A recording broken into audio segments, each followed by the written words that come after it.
नमस्ते, जय मां। आज हम आपके लिए भक्ति संबंधित एक और नए एवं बहुत ही महत्वपूर्ण विषय पर चर्चित चलचित्र अर्थात वीडियो लेकर आए हैं। आशा है इस जानकारी द्वारा आप सब इस विषय को सटीक जान पाएंगे। आज के प्रकरण में हम जिस विषय पर चर्चा करने वाले हैं वह है वस्तुतः तंत्र क्या है।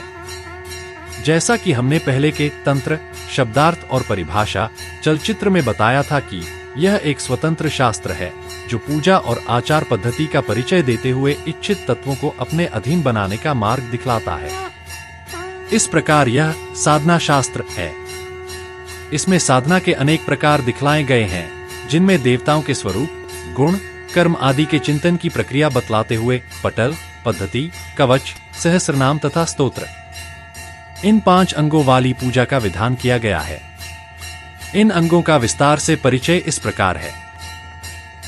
पटल, इसमें मुख्य रूप से जिस देवता का पटल होता है उसका महत्व, इच्छित कार्य की शीघ्र सिद्धि के लिए जप, होम का सूचन तथा उसमें उपयोगी सामग्री आदि का निर्देश होता है। साथ ही यदि मंत्र शापित है तो उसका शापोद्धार भी दिखलाया जाता है। पद्धति, इसमें साधना के लिए शास्त्रीय विधि का क्रमशः निर्देश होता है, जिसमें प्रातः स्नान से लेकर पूजा और जप समाप्ति तक के मंत्र तथा उनके विनियोग आदि का सांगोपांग वर्णन होता है। इस तरह नित्य पूजा और नैमित्तिक पूजा दोनों प्रकारों का प्रयोग विधान तथा काम्य कर्मों का संक्षिप्त सूचन इसमें सरलता से प्राप्त हो जाता है। कवच, प्रत्येक देवता की उपासना में उनके नामों के द्वारा उनका अपने शरीर में निवास तथा रक्षा की प्रार्थना करते हुए जो न्यास किए जाते हैं वे ही कवच रूप में वर्णित होते हैं। सहस्रनाम, उपास्य देव के 1000 नामों का संकलन इस स्तोत्र में रहता है। ये सहस्रनाम ही विविध प्रकार की पूजाओं में स्वतंत्र पाठ के रूप में तथा हवन कर्म में प्रयुक्त होते हैं। स्तोत्र, आराध्य देव की स्तुति का संग्रह ही स्तोत्र कहलाता है। प्रधान रूप से स्तोत्रों में गुणगान एवं प्रार्थनाएं रहती हैं। तत्व, पंजर, उपनिषद आदि भी इसी के भेद प्रभेद हैं। सरस साहित्यिक शैली में रचित स्तोत्रों की संख्या अपार है। इन 5 अंगों से पूर्ण शास्त्र तंत्र शास्त्र कहलाता है। कलयुग में तंत्र शास्त्रों के अनुसार की जाने वाली साधना शीघ्र फलवती होती है। इसलिए कहा गया है कि बिना ह्यागम मार्गेण नास्ति सिद्धिः कलौ प्रिय, अर्थात बिना आगम मार्ग के कलयुग में सिद्धि नहीं होती प्रिय। भैरव भैरवी संवाद। इसी प्रकार योगिनी तंत्र में तो यहां तक कहा गया है कि निर्वीर्याः श्रौतजातिया विशीनोर्गा एव, सत्यादो सफला आसन कलौ ते मृतका एव, पांचालिका यथा भित्तो सर्वेन्द्रिय समन्विता, अमूर्शक्ताः कार्येषु तथा ने मंत्रराशय, कलावन्योदितैर मार्गे सिद्धिमिच्छति यो नरः, त्रिषितो जाह्नवीतीरे कूपं खन्ति दुर्मतय, कलौ तंत्रोदिता मंत्राः सिद्धास्तून् फलप्रदाः, शस्ताः कर्मसु सर्वेषु जपेज्ञ क्रियादिषु, अर्थात वैदिक मंत्र विषरहित सर्पों के समान निर्वीय हो गए हैं। वे सतयुग, त्रेता और द्वापर में सफल थे, किंतु अब कलयुग में मृतक के समान है। जिस प्रकार दीवार में बनी सर्व इंद्रियों से युक्त पुतलियां अशक्त होती हैं, उसी प्रकार तंत्र से अतिरिक्त मंत्र समुदाय अशक्त है। कलयुग में अन्य शास्त्रों द्वारा कथित मंत्रों से जो सिद्धि चाहता है वह अपनी प्यास बुझाने के लिए गंगा के पास रहकर भी दुर्बुद्धि वश कुआं खोदना चाहता है। कलयुग में तंत्रों में कहे गए मंत्र सिद्ध हैं तथा शीघ्र सिद्धि देने वाला तथा जप, यज्ञ और क्रिया आदि में भी प्रशस्त हैं।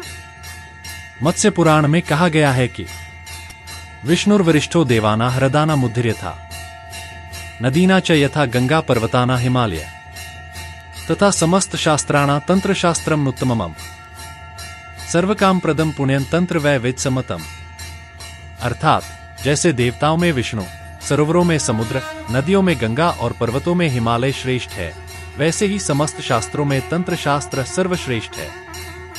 वह कामनाओं का देने वाला, पुण्यमय और वेद सम्मत है।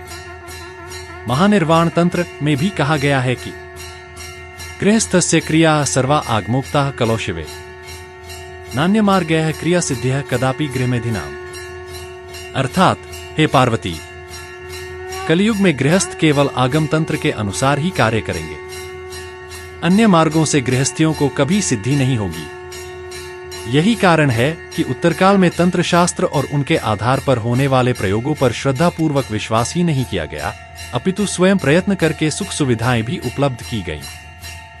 यह असत्य नहीं है कि जहां जल अधिक होता है वहां कीचड़ भी जम जाता है।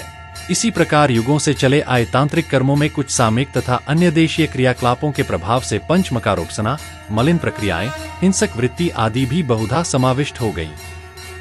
इंद्रियलोलुप लोगों ने अपने क्षणिक स्वार्थ को अपनाकर इन बातों को अबोध व्यक्तियों में पर्याप्त विस्तार दिया, फलतः उनका प्रवेश स्थायी हो गया। फिर भी जो महत्वपूर्ण ग्रंथ हैं, वे नितांत शुद्ध उपासना और आध्यात्म तत्व पर ही आधारित हैं, जिनका संक्षिप्त परिचय प्राप्त कर लेना भी इस संबंध में उपयोगी होगा। कुलार्णव तंत्र में पंचमकार के प्रयोग का निषेध करते हुए स्पष्ट कहा गया है कि मद्यपानेन मनुजो यदि सिद्धि लभेत वै मद्यपानरताः सर्वे सिद्धिं गच्छन्तु मानवाः मांस भक्षण मात्रेण यदि पुण्या गतिर्भवेत् लोके मांसाशिनः सर्वे पुण्य भाजो भवन्ति ही। अर्थात यदि मद्यपान करने से मनुष्य सिद्धि को प्राप्त करता हो तो सभी शराबी सिद्ध बन जाएंगे, और यदि मांस भक्षण मात्र से अच्छी गति होती हो तो सभी मांसभक्षी पुण्यात्मा क्यों नहीं बन जाते आदि।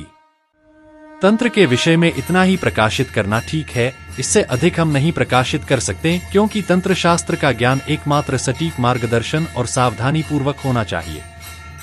कहीं से भी कुछ भी पढ़ना, सुनना या प्रयोग करना शास्त्रों द्वारा निषेधित किया गया है। यदि इस जानकारी द्वारा आप संतुष्ट हैं या फिर इससे संबंधित अन्य जानकारी प्राप्त करना चाहते हैं तो कमेंट करें और अपना सुझाव प्रकट करें। आपकी प्रतिक्रिया का निवारण किया जाएगा। ऐसी ही भक्ति संबंधित जानकारी के लिए हमारे चैनल कालिदास का प्रोत्साहन सब्सक्राइब करके और लाइक्स करके करते रहें।